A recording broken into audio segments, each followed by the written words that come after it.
श्रेष्ठ विचार नहीं होते तो मैं शिव महापुराण की कथा में भी पहुंच नहीं पाता।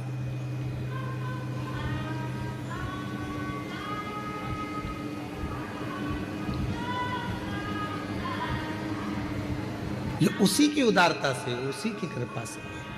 पूर्व का अच्छा कर्म होगा, कोई पूर्व का अच्छा शांत होगा, कोई पूर्व का किया हुआ अच्छा कर्म होगा जो भगवान की कृपा से, परमात्मा की सेवा से, भगवान की दया से, परमात्मा की कृपा से आप और हमको प्राप्त हुआ और आप और हम इस पवित्र पर कथा के पंडाल में विराजमान होकर कथा का लाभ ले रहे हैं। ये उसकी कृपा से प्राप्त हुआ है, उसकी दया से प्राप्त हुआ है, ये उसकी करुणा से प्राप्त हुआ है।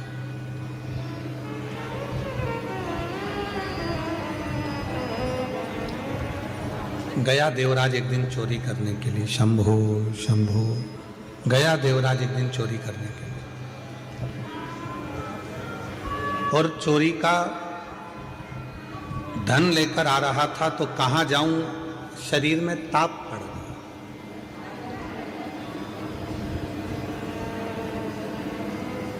और शरीर में जब ताप पड़ा तो विचार करा कि कहां जाऊं चोरी का धन लेकर, तो शंकर जी के शिवालय में, शंकर के मंदिर में पहुंच गया।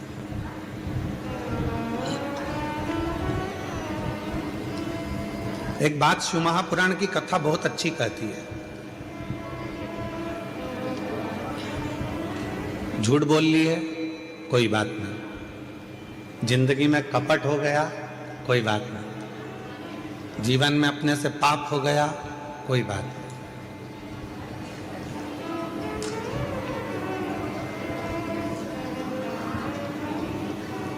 हमने जिंदगी में कोई व्रत भी नहीं करा कोई बात नहीं, हमने जीवन में कोई दान भी नहीं करा कोई बात नहीं, हमने जीवन में कोई सत्कर्म भी नहीं करा कोई बात नहीं।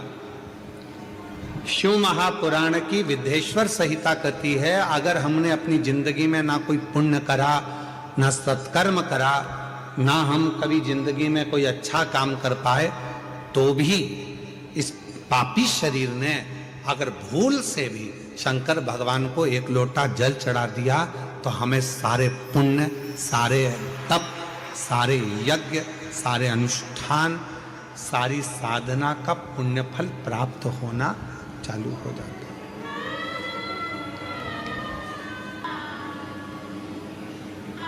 इसीलिए आपके पीछे पड़े रहते हैं कि मंदिर जाओ, एक लोटा जल चढ़ाओ, सारी समस्या का हल बोल बम का नारा है, श्री शिवाय नमस्ते। इसीलिए आपसे कहते हैं कि मंदिर जाओ, एक लोटा जल चढ़ाओ, शंकर जी की आराधना करो। क्यों? हम दिन भर में आप और हम दिन भर में मोबाइल पर बात कर रहे हैं, किसी से बात कर रहे हैं, ना जाने कितना झूठ निकलेगा, कितनी गलत बात निकलेगी, कितनी अशुद्ध बात हमारी वाणी से निकलेगी। कम से कम यदि हम भगवान शंकर की विरल भक्ति में भगवान शंकर को एक लोटा जल चढ़ाने में लगे रहेंगे, भगवान शंकर को एक लोटा जल चढ़ाते रहेंगे, तो निश्चित है कि हमारे द्वारा किया गया जो कुछ गलत कर्म भी है तो वो नष्ट हो जाए। हमारा किया गया गलत कर्म, हमारा किया गया गलत कृत्य भी वो नष्ट हो जाए। आप शिव साधना करो, आप भगवान शंकर की आराधना करो,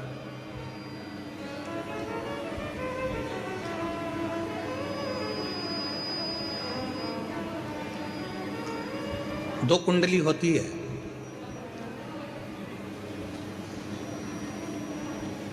दो कुंडली है, एक जन्म कुंडली आप सबकी होगी। अरे बोलो तो जम के, है कि नहीं है? दो कुंडलियां होती हैं, एक होती है जन्म कुंडली, दूसरी होती है कर्म कुंडली। एक जन्म कुंडली है और दूसरी कर्म कुंडली है।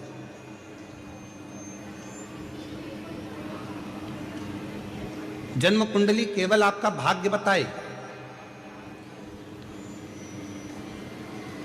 जन्म कुंडली का काम है आपका भाग्य बताना, जन्म कुंडली का काम है आपका भाग्य बता देना, दर्शा देना, पर इस जन्म कुंडली से भी बड़ी अगर कोई कुंडली होती है तो वो होती है हमारे कर्म की कुंडली। आपने अच्छा कर्म करना चालू कर दिया, मेहनत करना चालू कर दी, तो जन्म कुंडली में भले राजयोग ना लिखा हो, पर आपने अगर मेहनत करी है तो राज सिंहासन पर तो बैठ कर ही रह गए।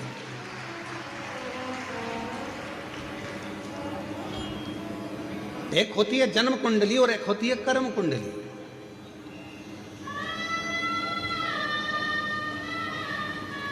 और जितने भी संसार के लोग हैं ना, सबसे पहले अपनी जन्म कुंडली लिखाते हैं। महाराज जी जरा देख के बताओ ना हमारा भाग्य कैसा है। अब महाराज जी ने बता दिया कि तुम्हारे भाग्य में तो राजयोग है ही नहीं, तुम्हारे भाग्य में तो ये लिखा है, तुम्हारे भाग्य में तो वो लिखा हुआ है। तो हमारा निवेदन है, दुनिया के महाराज ने तुम्हारी कुंडली देखकर भले बेकार बता दिया हो, दुनिया के महाराज ने तुमसे कह दिया हो कि तुम्हारी कुंडली में राजयोग नहीं है, दुनिया के महाराज ने तुमसे कह दिया हो कि तुम्हारी कुंडली में शनि आकर बैठ गया हो, दुनिया के महाराज ने तुमसे कह दिया हो कि तुम्हारी कुंडली में मंगल आकर बैठ गया, तुम्हारी कुंडली बेकार है, तुम्हारा राजयोग नहीं है, तुम्हारी जिंदगी में ये दुख है, तुम्हारी जिंदगी में ये तकलीफ है, तुम्हारी जिंदगी में ये कष्ट है। तो एक बात याद रखना कि जन्म कुंडली वाले ने जन्म कुंडली बता दी, अब तुम्हारे हाथ में है कि उस कुंडली को पलटोगे कैसे। तो उसको पलटने का सबसे सुंदर तरीका है तुम्हारी हाथों की मेहनत, लगन, परिश्रम और शिव जी को चढ़ाया गया एक लोटा जल तुम्हारी कुंडली को भी बदल कर रख दो।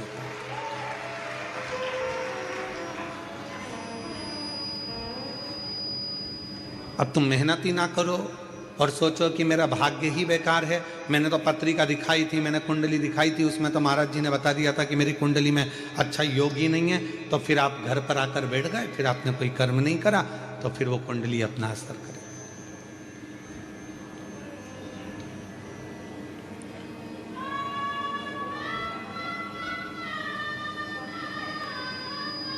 विधाता का काम है भाग्य लिखना, विधाता का काम है भाग्य लिखना, पर भाग्य को पलटने की गारंटी तो केवल एक ही के पास है, वो देवाधिदेव महादेव के पास। वो भाग्य पलट देता, वो तुम्हारी कुंडली पलट देता है, वो तुम्हारा भाग्य पलट देता है, वो तुम्हारे विचार पलट देता है। आप लोग इतनी संख्या में आए हो, हमको उम्मीद नहीं थी कि कथा के पहले दिन ये सारे इतने बड़े बड़े पंडाल पहले दिन ही भरा जाएंगे, हमको नहीं था। तो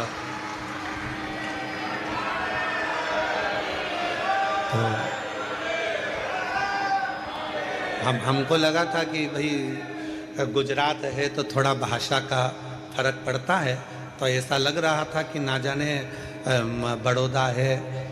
हालांकि पिछली कथा में भी बहुत लोग आए थे, पर ऐसा था कि पहले दिन की अपेक्षा दूसरे दिन ज़्यादा आए थे, दूसरे दिन के बाद तीसरे दिन ज़्यादा आए थे। पर बड़ौदा वालों ने तो पहले दिन ही बॉल को 6 पर ले जाकर छोड़ दिया है। तो अच्छा, तुम्हें चिंता है कि नहीं है? चिंता हमको नहीं मालूम, पर हमको कथा में आने की चिंता है। हम जब यजमान परिवार अग्रवाल जी के यहाँ से चले थे, जयदेव जी हमको गाड़ी में लेकर आए अग्रवाल जी, तो हम उनसे कह रहे थे कि आज तो बड़े आराम से अपन थोड़े बहुत ट्रैफिक में फंस कर आ गए हैं, पर कल की उम्मीद नहीं लग रही है कि अपन पहुंच पाएंगे समय पर। तो अपन एक काम करेंगे, आधा घंटा पहले निकलेंगे। तो जयदेव जी भी हमारी गाड़ी ड्राइव करते करते, और हमारे कृष्ण कन्हैया है वो, भाई जो गाड़ी चला है वो कन्हैया। तो जयदेव जी भी बोले हाँ गुरुजी अच्छा है, आधे घंटे पहले निकलेंगे तो आप हमारी गाड़ी में कम से कम आधे घंटे तक बैठे तो रहोगे।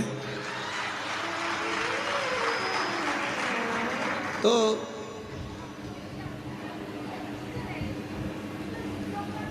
बड़ी शिव की कृपा है आप लोगों पर, और आज विश्वास के साथ कर रहे हैं बड़ौदा की पवित्र धरा पर।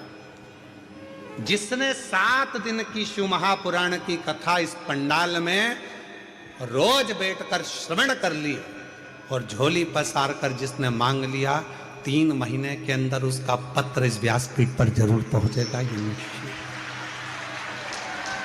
श्रवण हार हार महा, जिसने दिल से मांग लिया, जिसने हृदय से। अभी सूरत की कथा में कहा था,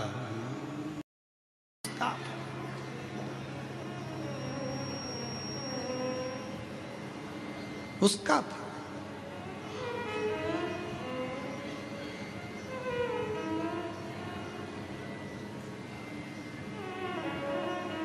शिव कथा कह रही है, भगवान शंकर का चरित्र का। पूछो भगवान, ये मेरे हाथ में राजयोग भले ना हो पर शिव योग होना चाहिए। मुझे शंकर का दर्शन चाहिए, मुझे राम का दर्शन चाहिए, मुझे कृष्ण का दर्शन चाहिए। बताओ मेरे भाग्य में है कि मेरी किस्मत में है?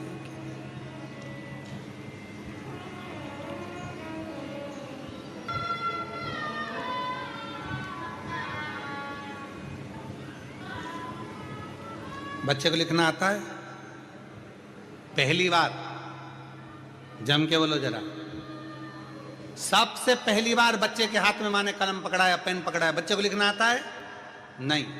पेन पकड़कर क्या करता है? सीधी सीधी रेखा खींचता है, लाइन खींचता है, सीधी सीधी। उसको लिखना नहीं आता। फिर क्या होता है? जब वो लाइन खींचना चालू होता है तो माँ उसका हाथ पकड़ती है, फिर उसी लाइन पर माँ उससे अक्षर लिखवाती है। बोलो सही है कि गलत है? माँ हाथ पकड़ी, बच्चे को कॉपी दे दी, पेन दे दिया, उसने तो लाइन खींचना प्रारंभ कर दिया। उसने लाइन खींची।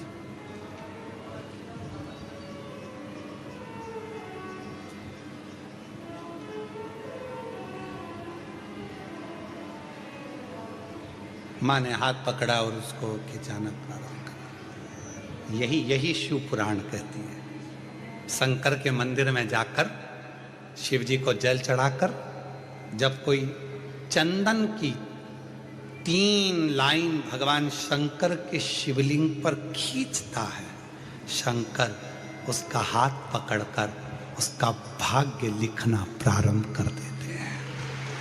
शिव भाग्य।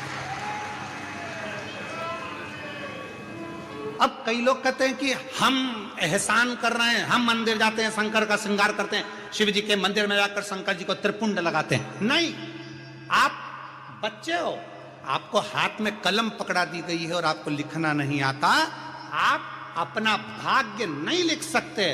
तो शंकर के मंदिर में जाकर जब आप अपनी उंगली की 3 रेखाएं खींचते हो, यहां तक शिव पुराण कहती है अगर चंदन नहीं है, अबीर नहीं है, गुलाल नहीं है, रोली नहीं है, कुछ भी तुम्हारे पास में नहीं है, शंकर जी को तुमने जल चढ़ाया, जल चढ़ाने के बाद अगर चंदन रोली हल्दी कुछ नहीं है तो भी अपने हाथ की 3 उंगलियों से शंकर के शिवलिंग पर जब आप 3 रेखाएं दिल से, हृदय से, भाव से बनाते हो तो भी शंकर भगवान हाथ पकड़कर तुम्हारे भाग्य की रेखा बनाना प्रारंभ कर देगा।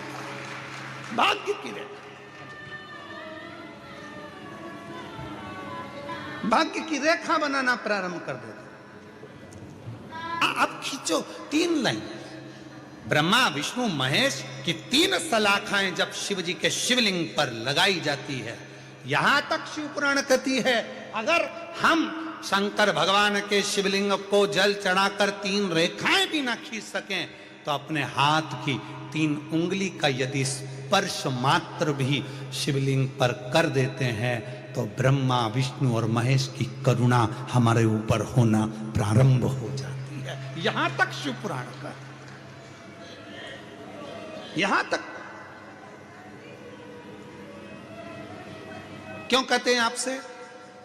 शिव महापुराण की कथा सुनने के बाद जब आरती हो, आरती होने के बाद कर्पूर गौरम होने के बाद जब आप अपने घर को जाओ, हमारा तो निवेदन है जिसको बीच में अगर कथा चलते में बीच में घर जाना रहता है तो उसको कथा में आना भी नहीं चाहिए। अगर आपको कथा के बीच में उठना है, घर जाना है, हाँ नहीं मैं 1 बजे से 4 बजे तक कथा है, मुझे 3 बजे घर जाना है, तो कथा में मत आओ। आप अपने घर पे टीवी में कथा सुनो, अपनी जिंदगी का आनंद पाओ। कौन कह रहा है कि जाओ?